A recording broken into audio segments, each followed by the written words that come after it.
Howdy folks, Timber Grifter here. I'm out for a bike ride.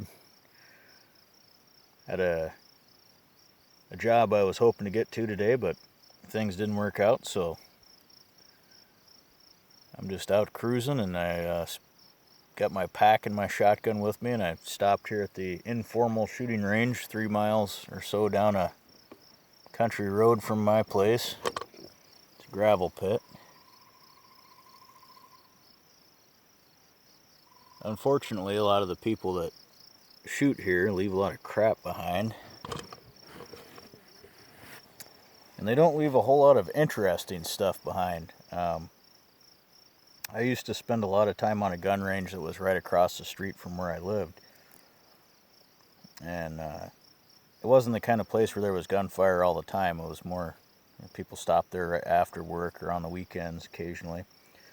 But find a lot of interesting rounds. I used to refer to myself as a gun nut until I realized that a lot of people don't hear that as being a positive thing. In my crowd, if you call yourself a gun nut or a gun crank, that's a good thing. That's like in other crowds calling yourself a sports fan or a car enthusiast or a bird watcher. You know, it's just what we're into. Um, but it's funny if I use that term. Sometimes people ask me what my hobbies are or whatever.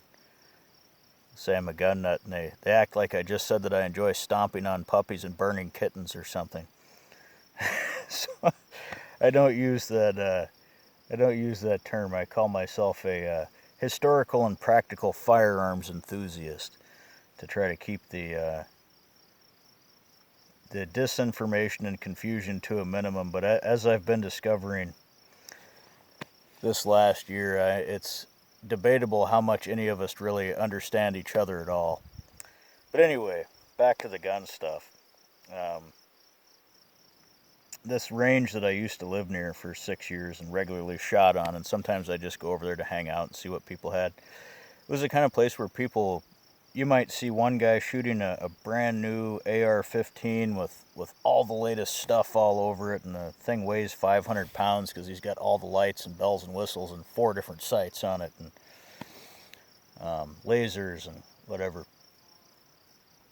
Right next to a guy that's shooting a black powder musket, like original military musket, uh, or a guy with old Italian made revolvers next to a guy that's shooting an original 1873 Winchester, just neat stuff. And then just everybody that shows up there that sights in their hunting guns or whatever.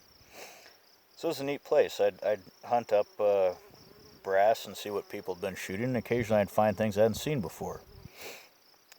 This isn't that kind of place. I hardly ever see anything I haven't seen before. Mostly what I see laying on the ground here are 12 gauge and 20 gauge shells, 223 or 5.56 NATO rounds, either one, and 22 and 9mm or 40 caliber. That's primarily what I find laying around here. So not all that interesting. I guess people around here are a little bit more practical than an hour away where I used to live. But yeah, my interest in firearms are, at this point, historical or practical. I've certainly been interested in firearms as long as I can remember, and I've gone through a hell of a lot of them. Um, but yeah, what I'm interested in these days, or as far as owning guns, is if it's something really interesting from a historical perspective, like a gun that was really well designed and functional but never became popular, that might interest me. Like the old Model 8, Remington Model 8 and 35 Remington. Very interesting gun. I like them. Um, or things that I can hunt with,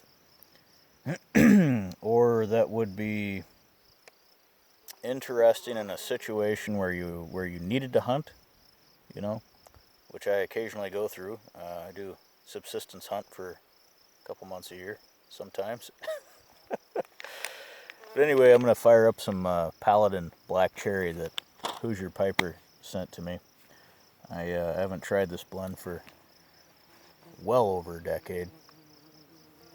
and I didn't like it back then. So let's see what my impressions are now, quick here.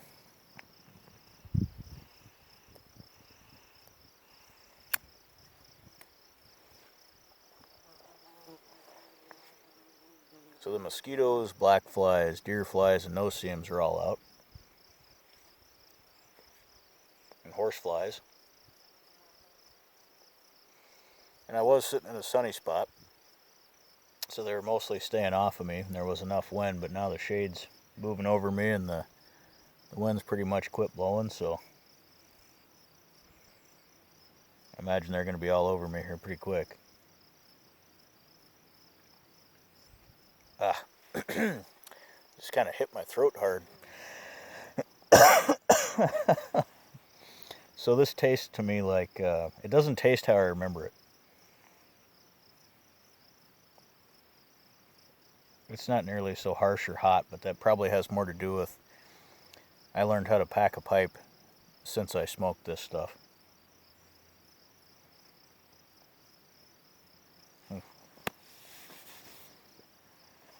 Yeah, I don't like it. And the funny thing is, I've been on a cherry pipe tobacco smoking jag lately.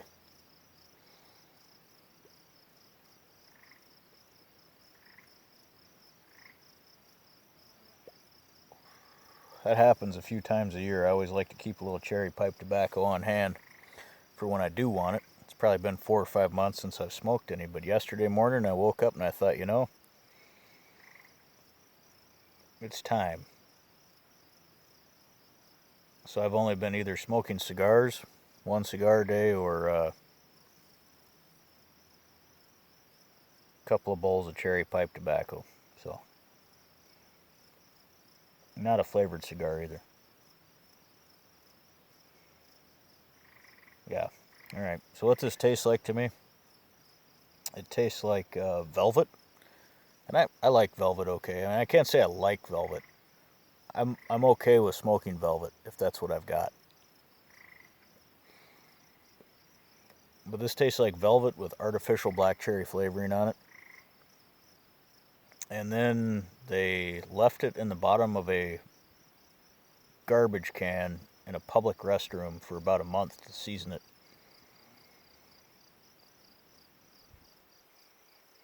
And I used to clean bathrooms. For years I cleaned bathrooms for a job, so I know what I'm talking about. Although I've never tasted the bottom of a trash can in one of those bathrooms, I taste a hint of what that smells like in this tobacco. So, I won't probably ever likely smoke this again. I think I've had my fill.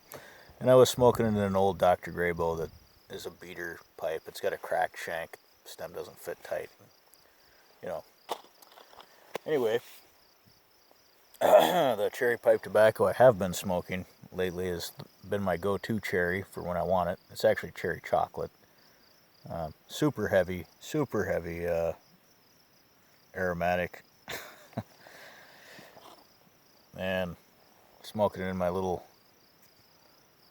Marksman pocket pipe. I don't know if I've ever shown this on video before. It was given to me by a family friend. And the story behind it is that her dad acquired it during World War II and smoked it quite a bit. And this pipe definitely had been smoked a lot. It took quite a lot of cleaning. Which is difficult with a 90-degree stem angle. But it's, you hear stories like that. Sometimes they turn out to not be true. Not that the person was lying, they just didn't know better. And I haven't found anything about this pipe that would lead me to believe that this isn't a true story, because it's made by Marksman. And it says made in Italy. And from the little bit I've been able to find, this very well could have been made back then. So,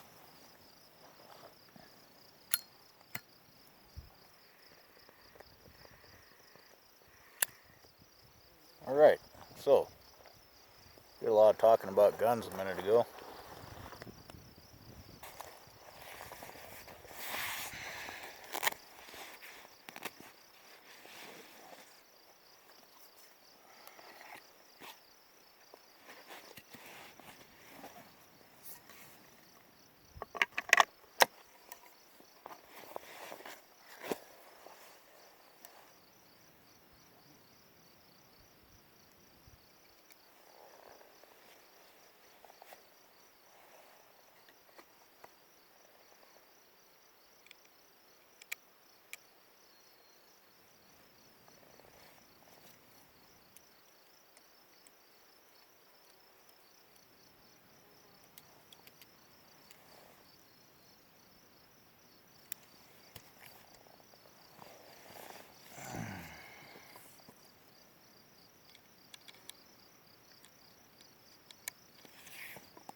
Anybody that's familiar with firearms is not at all impressed by what I just did, but it's likely that some of you whose only experience with firearms is from movies are probably, or it's been my experience that people whose only experience with firearms are from movies tend to be a little bit wowed out by guns that can be taken apart or put together quickly. Most of that stuff that you see in those Hollywood movies is absolute bullshit. There are takedown guns, but they're not. Yeah, anyway, I'm not going to get into that subject too much. Anyway, most of what you see regarding guns, as far as how guns work, what they do, the effect of ammunition, most of what you see in Hollywood movies, I'm going to say is about 90% bullshit. So, this isn't anything special. This is a cheap working man's shotgun. It holds one bullet, one shell.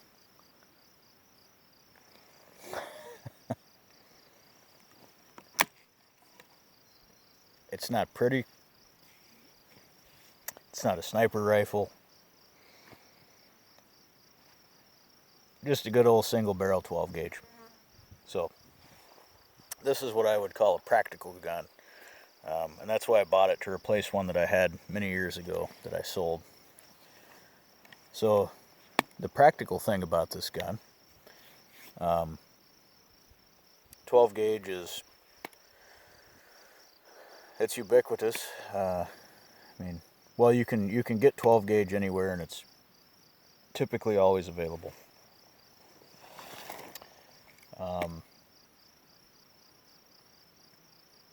What I primarily hunt,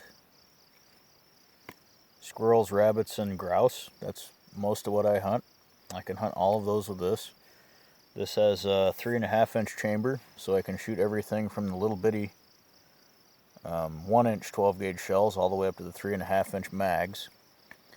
It's a smooth bore. It's not rifled. It's a regular shotgun. So I can shoot rifled slugs in it, and that's what I've got here today. Because this gun, for me, has always shot very low with slugs, which is not a good thing, because you have to aim above what you're trying to shoot, and then you can't see it. And I don't shoot at what I can't see. So I'm building a rear sight for this gun, which can be a little bit of a problem, because the way that you load this gun is the shell comes in and out of there. This is quite thin. I don't want to attach a sight to it, so I'm going to put my sight here. Just a little, not much of anything, just a little peep sight, 1 or 2 screws to hold it on. But it has to be out of the way of this. If that makes sense. So, taking a little engineering on my part, but it's still simple. But my purpose here today is because I haven't shot any slugs through this gun in about 5 years, just to make sure that it does indeed hit low with slugs. So I've got an old baking pan, 9x16 or thereabouts, about 50 yards away from me. So where I would like the slugs to hit is if I aim right in the middle of that. I would like it to hit, within a couple inches of where I'm aiming, one way or the other. I'd be fine with that. But if I remember right, this gun will hit about a foot low, if not more, with a slug at that distance. With shot, it hits fine. 6 o'clock sight picture. If I aim here, the shot pattern hits up here, which is good. That's what I like. Slug hits down here. So, I'm just going to test that, and I've also got these old slugs I want to get rid of because I want to reload the brass. Good quality. They're old Remington Peters. So, that's what I'm going to do quick, and see how it goes.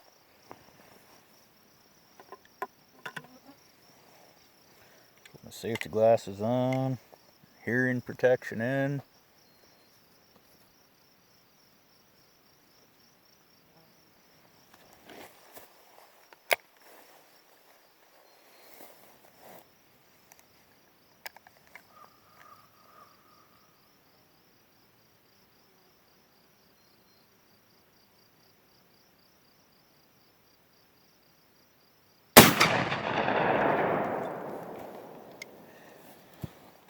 Well, that one definitely hit about a foot low.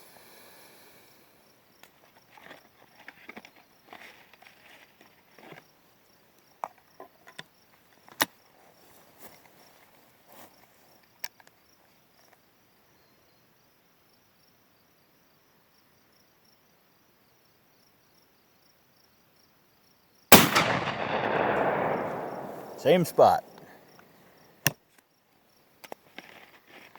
Got one left, so I'm gonna, now that I have determined that the slugs definitely are hitting about a foot low, I'm gonna aim higher and still try to hit the target.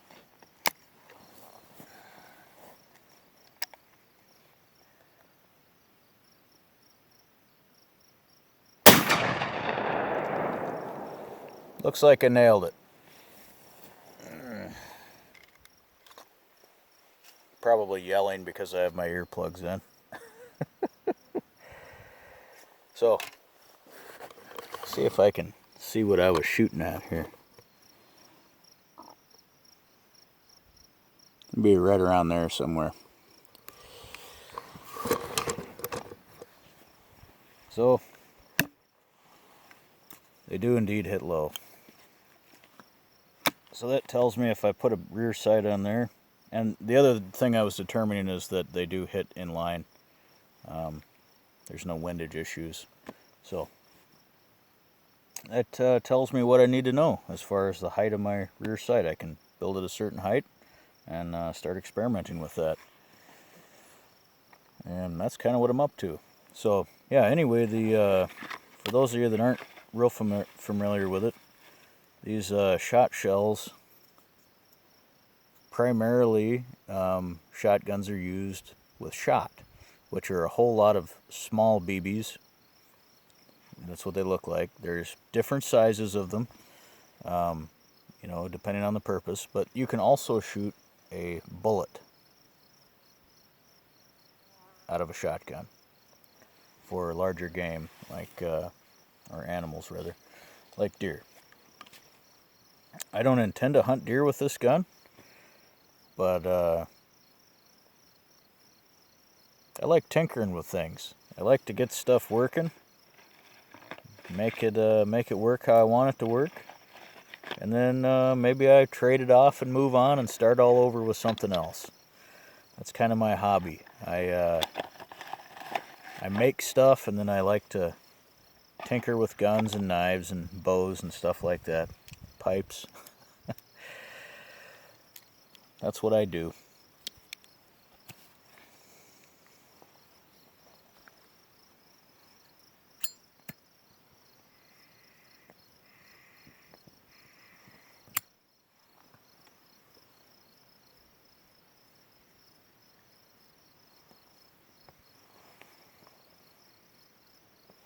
I don't watch sports. I'm not married. I don't have children.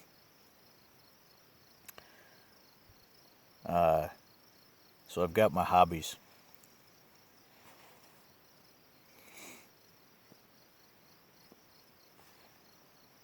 And tweaking and making practical firearms work is one of my hobbies.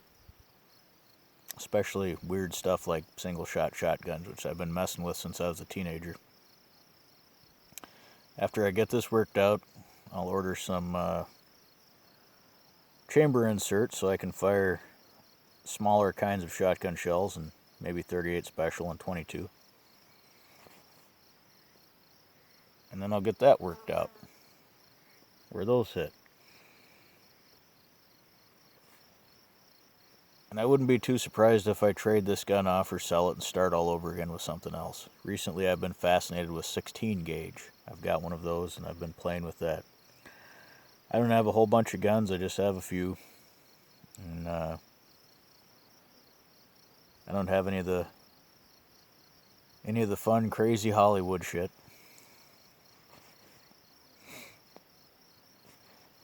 Just old backwoods stuff. Not that I have a problem with any of the other stuff. If you can legally own it, by all means, go for it.